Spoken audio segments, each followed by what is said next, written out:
नमस्कार दोस्तों, मैं विनय ज्योतिषी आप सभी का अपने चैनल में बहुत बहुत स्वागत करता हूं। दोस्तों, वास्तु एक बहुत ही महत्वपूर्ण चीज़ है हम सभी के लिए, हमारे जीवन को बेहतर बनाने के लिए।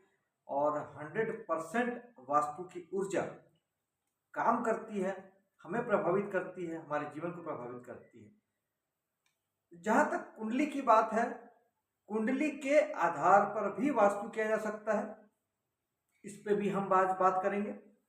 हम अभी वास्तु के 32 द्वारों की बात कर रहे हैं, यानी एक वास्तु मंडल में एक जो आपका घर है या बाउंड्री वॉल है, उस वहां पर आपके कुल 45 यानी 45 देवता होते हैं।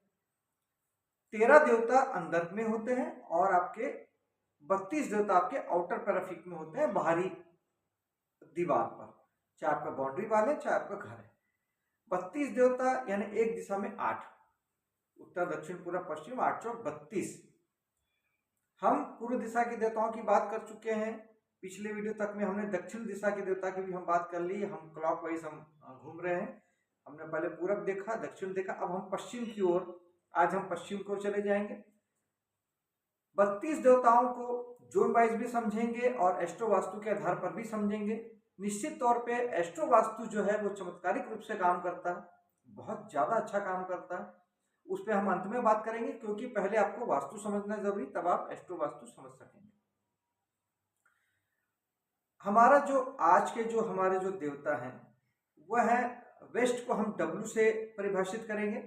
तो डब्लू वन के जो देवता हैं वो देवता है पितृ।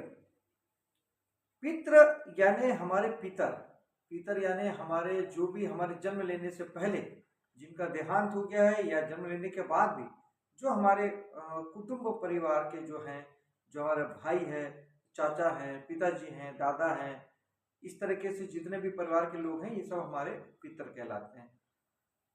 पितर भी देवताओं की तरह ही पूजे जाते हैं, देवताओं की तरह भी इनका मान इज्जत किया जाता है, लेकिन पितृलोक अलग होता है। पूर्व दिशा में जहाँ स्वर्गलोक बताया गया है हमारे वेदों में, पुराणों में, वहीं पे जो अग्निकोण की जो जगह है, साउथ ईस्ट की जो जगह है, वो हमें पितरों की ओर इंडिकेट करता है। पितृलोक वहां पर बताया गया। आइए हम आज के अपने विषय पर आते हैं। दोस्तों, हर दिशा में कुछ ही जगह होती है जो द्वार के लिए अच्छी होती है।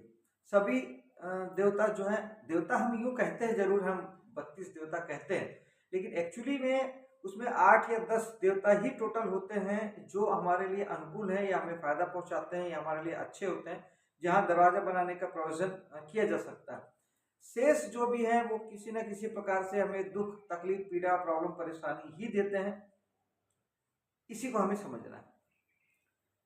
पितृ जो जगह है ये हमें, अगर हम जोन के वाइज समझे तो ये है साउथ वेस्ट का जोन। साउथ वेस्ट में 2 देवता आते हैं। पिछले बार हमने बात किया था S8 के मृग नाम के देवता और W1 के पितृ देवता। साउथ वेस्ट जो जगह है वो है राहु की जगह। राहु सभी परिचित हैं कि राहु अच्छे नहीं होते, शुभ नहीं होते। यहां पर अगर आपने द्वार आपका है या आपने द्वार का प्रयोजन यहाँ पे किया या आप करने की सोच रहे हैं तो भूल के भी मत कीजिएगा, क्योंकि ये सर्वाधिक हानिकारक जगह होती है, क्योंकि राहु की जगह होती है। यहां से आपको गवर्नमेंट से प्रॉब्लम आती है, वहां से कोई इनकम टैक्स डिपार्टमेंट से या सेल टैक्स डिपार्टमेंट से, इस तरह के किसी भी डिपार्टमेंट से आपको कोई नोटिस आ सकता है। आपको किसी प्रकार से गवर्नमेंट रिलेटेड सरकारी डिपार्टमेंट से आपको प्रॉब्लम हो सकती है। संतान को यहाँ पे प्रॉब्लम होती है और धन संबंधी यहाँ पे दिक्कतें आती हैं। और यहाँ पे ओवरऑल लाइफ आपकी बहुत ज़्यादा कष्ट और तकलीफ में होती है। हर काम में रुकावट, बाधा, जो राहु के जो नैसर्गिक गुणधर्म है ये भी आता है। और उन सबसे खतरनाक हमारा जो साउथ वेस्ट है, यही भूत प्रेत पिशाच आदि के लिए भी वैलिड है, उसके लिए भी ये जगह बताई गई है। तो किसी भी प्रकार से जो बाहरी हवा है, भूत प्रेत बाधा है, पितृ बाधा है, ये सब बाधाएं जो है ये यहीं से आती है। साउथ वेस्ट से ही आती है, क्योंकि राहु ही एक प्रकार से प्रेत हैं या उनके ही समाज के सारे लोग हैं। तो यहाँ से आपको प्रॉब्लम आती ही आती है। तो यह दरवाजा तो दूर की बात है, यहाँ पर खिड़की भी बनाना अशुभ ही माना जाएगा, क्योंकि वहां की हवा भी बेकार है, उसे आपको नहीं लेना है। तो जोन वाइज हमने साउथ वेस्ट को समझा। देवता के हिसाब से भी देवता जो होते हैं, पितृ भी यहाँ पर अच्छा फल नहीं देते। यहाँ पे संतानों को बहुत तकलीफ होती है, प्रॉब्लम होती है। पीढ़ी दर पीढ़ी जो भी हमारे यहाँ जो जिस भी प्रकार से हमने जो पाप पुण्य किया है, हमने जो अच्छा बुरा किया है, जिस भी प्रकार से हमारे हाथों से जाने अनजाने कुछ अगर कुछ खराबियां हो गई है, तो पितृ उसकी सजा हमें यहाँ पे देते हैं। हमें यहाँ पर निश्चित तौर पे हमें वो पीड़ा पहुंचाते हैं, जब तक कि हम यथावत अच्छे से हम अपने पितरों की पूजा न करें, अर्चना न करें, और इस जगह को बेहतर है कि इसे साफ सुथरा रखें, इसे नीट क्लीन रखें। और अगर संभव हो तो शाम के वक्त एक दिया जरूर यहाँ पे पितरों के स्थान पे जरूर जलाएं। तो इससे पितृ काफी प्रसन्न होते हैं, ठीक होते हैं।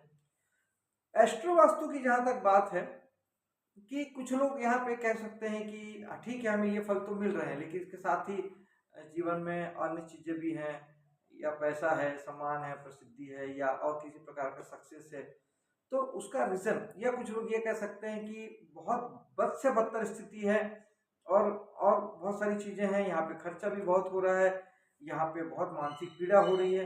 तो ये सारी चीजें यहाँ के देवता या ये जोन नहीं देते, ये आपकी फिर कुंडली देती है। कुंडली इन द सेंस क्या, यहाँ की एक राशि है जो वास्तु में हर जोन के लिए एक राशि बताई गई है। तो यहाँ पर यह बताया गया है कि आपकी कुंडली में राहु जिस भी स्थान पर बैठे हैं, जिस राशि में बैठे हैं, वही यहाँ की राशि मानी जाएगी। तो वो मान लीजिए आपकी राशि यहाँ पर हम समझने के लिए लेते हैं कि कर्क राशि मान लीजिए है, आपकी कुंडली में कर्क राशि में मान लीजिए राहु बैठा है, तो कर्क राशि यहाँ की राशि हुई साउथ वेस्ट की, नैकृत्य कोण की।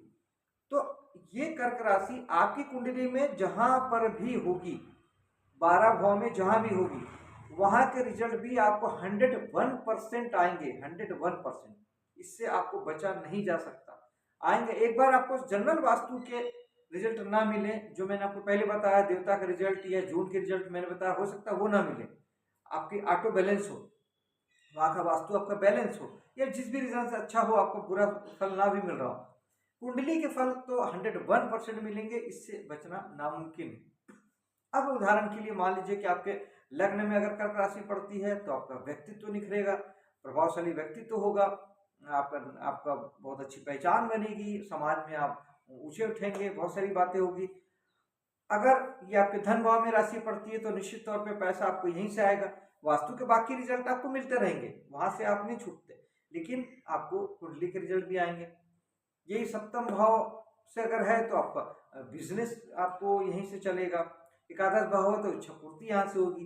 भाग्य में अगर राशि पड़ती है कर्क, तो फिर आपका भाग्य यहाँ से बलवान होगा। तो ये समझने जैसा है। थोड़ा सा अगर आपको कुंडली की जानकारी है तो आप देख सकते हैं, समझ सकते हैं, वो रिजल्ट भी आएंगे। लेकिन यहाँ पर आपको ये अगर यही आपकी कर्क राशि 6, 8 या 12वें भाव में चली गई, जो 6वां भाव भी कर्ज का है, बाधा का है, शत्रुओं का है, 8वां भाव पीड़ा है, रुकावट है, बाधा है, चिंता परेशानी है, 12वां भाव खर्च है, जेल है, घर से परिवार से दूरी है, या लोगों से दूरी है, या हर चीज का छूट जाना है, लॉसेस का भाव है 12वां। अगर ये सारे रिजल्ट भी आपके आ रहे हैं, तो एक तरफ देवता भी खराब, वास्तु भी खराब, आपकी कुंडली में भी राशि खराब, तो ये दोनों मिला के आपको इतना ज्यादा तकलीफ में डाल देंगे कि जिंदगी नर्क सी महसूस होने लगेगी। तो इसीलिए साउथ वेस्ट को बहुत ज्यादा बुरा, अगर दरवाजे के लिए बहुत बहुत ज्यादा इसे बुरा कहा गया है। अगर आपके पास अगर संभावना है, अगर आपके पास स्थिति परिस्थिति है, और आप अगर दरवाजे को दूसरी जगह शिफ्ट कर सकते हैं, तो बेहतर होगा कि आप ऐसा जगह चुने जो आपकी कुंडली में राशि के आधार पर भी वो अच्छा भाव हो, और आपके वास्तु के हिसाब से भी वो अच्छा हो, क्योंकि वास्तु में भी अच्छे दरवाजे तो हर दिशा में है ही, 2 दरवाजा तो एटलीस्ट कम से कम 2 दरवाजा सब दिशा में है। तो आप अगर वो जो 2 दरवाजे की दिशा है आपकी कुंडली में भी अगर अच्छी जगह में पड़ती है तो ये आपके लिए प्लस हो गया। ये आपके लिए हर प्रकार से वास्तु के हिसाब से भी और ज्योतिष के हिसाब से भी ये आपके लिए बेस्ट जगह हो जाएगी। जीवन में सम्मान, प्रसिद्धि, पैसा, मान सम्मान, हर प्रकार के सुख साधन, संतुष्टि, खुशी, संतुष्टि, हर कुछ के लिए फिर ये जगह आपके लिए बहुत बहुत शानदार हो जाएगी। जिस तरह से आप देखते हैं कुछ लोगों के जीवन में सब कुछ बहुत अच्छे ढंग से हो रहा है या चीजें चल रही, कहीं ना कहीं बाय डिफॉल्ट उनका वास्तु जो है वो उनसे कुंडली से बहुत ज्यादा मैच खाता है और इसीलिए वो अच्छा जीवन जी पाते हैं। तो इस बात को ध्यान रखिएगा, अपने आसपास अगर कोई आपके वास्तु वाला जानकार है तो उससे सलाह लेके उसकी फीस पटा के आप ये निकलवा सकते हैं कि आपकी कुंडली में जो वास्तु में जो द्वारों का अच्छा बताया गया है वो आपकी कुंडली में भी अच्छे हैं या नहीं, और उसका सिलेक्शन आप कीजिए और अपने जीवन को बेहतर बनाइए। मेरे वीडियो को लाइक शेयर कीजिए, मेरे चैनल को सब्सक्राइब कीजिए। मिलता हूँ आपसे अगले वीडियो में, तब तक के लिए जय हिंद, जय माता दी।